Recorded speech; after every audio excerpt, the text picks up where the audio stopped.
Условна казна затвор од 1 година доколку во рок од 2 години не стори ново кривично дело. Рамис Мерко повторно куртули од затворска казна. За незаконското поставување на Екзона Шеи како веде директор во основното училиште во Велешта во 2 мандати, судот го осуди на условна казна. Таа немала завршено високо образование, а била примена на работа и со средно држела настава по француски јазик, но и други предмети. Иако јавното обвинителство ја сомничи дека приложила 2 фалсификувани исправи, судот цени дека исправите не биле лажни, туку содржината на истите.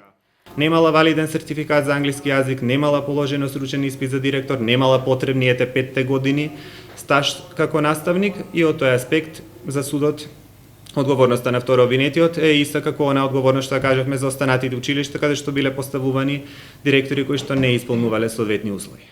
Одлучив на сите да им биде изречена иста санкција и тоа санкцијата овој пат со оглед на олеснителните околности ќе биде условна осуда. За незаконското директорување на Албана Жута со основното браќа Миладиновци, која од професорската функција во училиштето Ибрахим Темо директно седна на директорската фотелја во браќа Миладиновци без да биде распишан оглас, судот го осуди Мерко на парична казна од 2500 евра. Жута јавноста ја памети по тоа што на прославата на патронатот ја забрани македонската химна, а настапи со груб фалсификат на историјата. Обвинителството ќе ги обжали ваквите одлуки на судот. Парично не очекував. Со оглед дека за првиот предмет беше осудено условно, требаше и за другиот предмет требаше да биде ефективна.